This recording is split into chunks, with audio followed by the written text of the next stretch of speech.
उत्तर प्रदेश का corona bulletin आपको एक बार दिखाते हैं। दूरी बचाव के लिए जरूरी, उससे 2 गज की दूरी बनाकर रखिए और जब भी आप किसी से बातचीत करें 2 गज दूर रहें, तो वैसे में वायरस आप तक नहीं पहुंच पाता। और तीसरी बात, बहुत ही आसान तरीका, अपने मुंह और नाक को हमेशा ढक कर रखिए। मास्क से ढकिए, दुपट्टे से ढकिए, रुमाल से ढकिए, गमछे से ढकिए। तो जब आप 2 गज की दूरी मेंटेन करेंगे और अपने मुंह और नाक को ढक कर रखेंगे, तो जब आप सामने वाले से बात कर रहे हैं तो वायरस आपके अंदर नहीं जाएगा, आप संक्रमित नहीं होंगे। और आपने अपने मुंह और नाक को ढक के रखा है, तो जब आप हाथ से भी अपना चेहरा टच करते हैं तो भी आपके मुंह और नाक के रास्ते वायरस नहीं जा पाएगा। इन 3 चीज़ों का ध्यान रख करके हम संक्रमण से बच सकते हैं। और जब आप जो रेस्पिरेटरी एटिकेट होता है उसका भी पालन करना चाहिए। अगर आपको खांसी आ रही है या आप छींक रहे हैं, तो सबसे पहली बात तो ये आपके ऊपर आपका मुंह और नाक ढका हुआ होना चाहिए, ताकि जो संक्रमण है वो दूसरे तरफ कहीं दूसरे लोगों के पास न जाए या सरफेसेस पर न गिरे। अगर उस समय मान लीजिए कि आपके मुंह और नाक ढका हुआ नहीं है, तो एक टिश्यू पेपर लेकर के मुंह के ऊपर रख के तब खांसिए या छींकिए, और टिश्यू पेपर को डस्टबिन में फेंक दीजिए। अगर वो भी नहीं है तो अपने हाथ को केहूनी को इस तरह से लाइए मुंह के ऊपर, और तब फिर आप उसमें छींकिए या खांसिए। इससे क्या होगा कि संक्रमण जो है वो नीचे नहीं गिरेगा, आपके यहाँ पर रुक जाएगा कपड़े पर, फिर उसको आप धो लेंगे, तो आप दूसरों को बचाएंगे। हमें अपने को बचाना है और दूसरों को भी बचाना है। और जब भी आप किसी व्यक्ति से मिलिए, 2 गज की दूरी इसलिए मेंटेन करना जरूरी है कि आपको नहीं पता कि वो व्यक्ति संक्रमित है कि नहीं है, क्योंकि 80% मामले ऐसे आते हैं जिनमें कोई लक्षण ही नहीं आता। तो ये हमको ये मानना चाहिए, आज जब संक्रमण हमें देखने को मिल रहा है, संक्रमण का प्रसार हो रहा है, तो उसकी श्रृंखला को रोकने के लिए हमें ये मान के चलना चाहिए कि हम जिस भी किसी व्यक्ति के पास जा रहे हैं वो संक्रमित संभवतः हो सकता है, इसलिए उससे हम सावधान रहें। हम उससे 2 गज की दूरी मेंटेन करें तो हमें संक्रमण नहीं आएगा। और अगर हम मास्क और लगाएंगे, अपने मुंह और नाक को कवर करेंगे, तो हम खुद भी बचेंगे और दूसरे को भी बचाएंगे।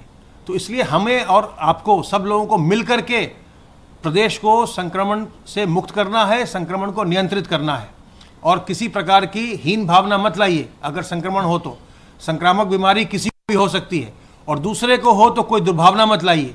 तत्काल जांच करवाइए, अपना इलाज करवाइए। जांच की व्यवस्था, इलाज की व्यवस्था निःशुल्क है। और किसी प्रकार के लक्षण आने पर, सांस फूलने पर, जुकाम होने पर, ज्वर होने पर, तत्काल हमारे हेल्पलाइन नंबर 1800 180 5145 पर फ़ोन करें, या अपने ज़िले के जिला अस्पताल जाइए, जिला मुख्य चिकित्सा अधिकारी संपर्क करिए। तबीयत ज़्यादा खराब लग रही हो, 108 नंबर को कॉल करिए और एम्बुलेंस मंगवाइए। एम्बुलेंस आएगी, घर से आपको अस्पताल ले जाएगी, आपकी जांच भी होगी, आपका इलाज भी होगा। तो किसी प्रकार की हीन भावना मत लाइए। जितनी जल्दी आप सामने आएंगे, जितना अपना इलाज करवाएंगे, आप बिल्कुल स्वस्थ होकर घर बिल्कुल वापस स्वस्थ होकर लौटेंगे। देर करेंगे, जटिलताएं होती हैं। आप सबसे मेरा अनुरोध है कि अपनी बीमारी को बिल्कुल न छुपाइए। तत्काल जैसे ही आपको लक्षण लगे, तत्काल अपनी जांच कराइए। अब मैं अनुरोध करूंगा अपर मुख्य सचिव गृह से।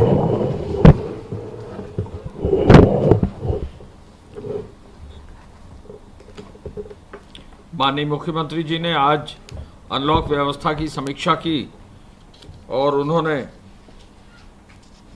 एक जिले में जो कार्रवाई की गई है उसका जो है समीक्षा की। कितने जिलों में फेस मास्क का उल्लंघन करने पर कार्रवाई की गई है, कितने जिलों में 2 व्हीलर पर जो है अगर वहाँ पर 2 व्हीलर में ज़्यादा लोग बैठे हैं तो उस पर कार्रवाई की गई है, कितने मामलों में रात्रि कर्फ्यू का उल्लंघन हुआ है, जिलों में क्या कार्रवाई की गई है, और साथ साथ कहीं भी और भी किसी मामलों में अगर धारा 188 के मुकदमे दर्ज किए गए तो उसका रिव्यू किया गया है। माननीय मुख्यमंत्री जी ने निर्देशित किया कि हर जनपद में, हालांकि अनलॉक 1 है, लेकिन जहां भी भीड़ भाड़ में, जहां सोशल डिस्टेंसिंग का फॉलो नहीं हो रहा है, जहां भी मार्केट्स में भीड़ भाड़ ज़्यादा हो रही है, वहां पुलिस पेट्रोलिंग की जाए और हर हालत में जो नॉर्म्स हैं उसका पालन किया जाए। मुख्यमंत्री जी ने कामगारों और श्रमिकों को सामाजिक और आर्थिक सुरक्षा प्रदान करने के लिए ये कहा कि प्रदेश सरकार इसके लिए संकल्पित है और स्किल मैपिंग का कार्य बहुत तेज़ी से कर रही है। ऐसे श्रमिकों और कामगारों को सुरक्षा, खाद्य सुरक्षा प्रदान करने के लिए राशन कार्ड भी बनाने की प्रक्रिया तेज कर दी गई है। बहुत जल्दी ही हर व्यक्ति का, जहां भी राशन कार्ड नहीं बना है, जो लोग लौटे हैं उनको राशन कार्ड देने की व्यवस्था है। और ये भी निर्देशित किया है कि जिनके राशन कार्ड अन्य प्रदेश से बने अगर हैं तो राशन कार्ड पोर्टेबिलिटी के अंतर्गत उस पर भी उनको कार्रवाई की जाए। क्वारंटाइन सेंटर और कम्युनिटी किचन को सक्रिय करने के लिए, साफ सफाई सुनिश्चित करने के लिए आज उन्होंने निर्देशित किया। आज 4:30 बजे शाम को वो लगभग 11 जनपदों के लिए वरिष्ठ अधिकारी जो है आईएएस के सचिव और प्रमुख सचिव स्तर के, और साथ साथ वरिष्ठ चिकित्सा विभाग के जो अधिकारी एडी और जॉइंट डायरेक्टर स्तर के, आज उनको संयुक्त रूप से एक नई टीम बना रहे हैं जो प्रत्येक जनपदों में जो अस्पताल हैं, जो चिकित्सकीय व्यवस्था है, जो पूरा उपचार की व्यवस्था है, जो बाकी और व्यवस्था है, उनकी समीक्षा माननीय मुख्यमंत्री जी कराने के लिए आज नोडल ऑफिसर्स की बैठक 4:30 बजे करने जा रहे हैं। महिलाओं को रोजगार देने के लिए, आजीविका मिशन से उनको जोड़ने के लिए, ऐसी गतिविधियों को जोड़ने के लिए जो महिलाओं से के सेल्फ हेल्प ग्रुप के माध्यम से कराई जा सकती हैं।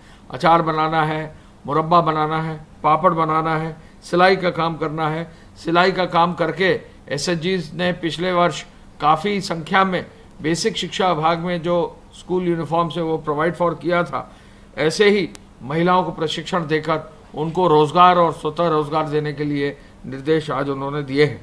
कोविड और नॉन कोविड अस्पतालों में डॉक्टर्स और नर्स में जो है राउंड लें, उनकी मॉनिटरिंग हो, पैरामेडिकल स्टाफ की मॉनिटरिंग हो, सैनिटाइजेशन सुनिश्चित किया जाए, मरीजों को पानी, प्रॉपर पीने के पानी की व्यवस्था, उनके भोजन की व्यवस्था ये किया जाए, और साथ साथ जो है ये सुनिश्चित किया जाए कि कहीं भी अस्पताल में सफाई में कोई कमी न रहे। ये निर्देश आज उन्होंने दिए हैं। महिलाओं के प्रति कहीं अपराध, SC ST में विशेष रूप से उन्होंने निर्देश दिया है कि जहां भी कहीं भी किसी भी SC ST के मामले में यदि कहीं अपराध होता है तो बिना किसी देर के पुलिस जो है प्रशासनिक अधिकारियों को तुरंत कार्रवाई करनी चाहिए, और तुरंत कार्रवाई करके जो भी दोषी है उसको जो है उसके विरुद्ध सख्त से सख्त कार्रवाई करनी चाहिए। अभी हाल ही में जौनपुर में एक घटना में, हाल ही में आजमगढ़ की एक घटना में, और हाल ही में देवरिया में भी जो है उन्होंने ये निर्देश दिए हैं। गौ हत्या के संदर्भ में आपको मालूम है कि अभियान चल रहा है। नया जो है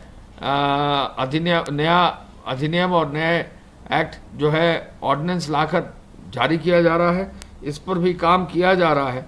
और साथ साथ मुख्यमंत्री जी ने ये भी निर्देश दिया है कि जितने भी शिक्षक हैं जहाँ भी हैं, चाहे वो माध्यमिक शिक्षा में हो, उच्च शिक्षा में हो, बेसिक शिक्षा में हो, समाज कल्याण के अंतर्गत हो, कस्तूरबा गांधी विश्वविद्यालयों में तो काफ़ी संख्या में कार्रवाई अब तक कर दी गई है।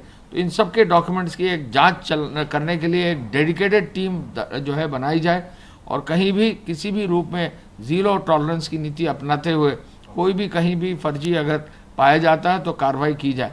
हालांकि बड़ी संख्या में सभी विभागों में टीचर्स हैं, समय लगता है, लेकिन एक अभियान चलाकर डेडिकेटेड टीम्स लगाकर कार्रवाई करने का मुख्यमंत्री जी ने निर्देश दिया है। मैं आपको ये बताना चाहूँगा कि जो गृह विभाग के माध्यम से 188 की FIR हैं, कुल मिला के 65,337 FIR दर्ज की गई हैं, और अब तक 1,78,163 लोगों पर कार्रवाई की गई है।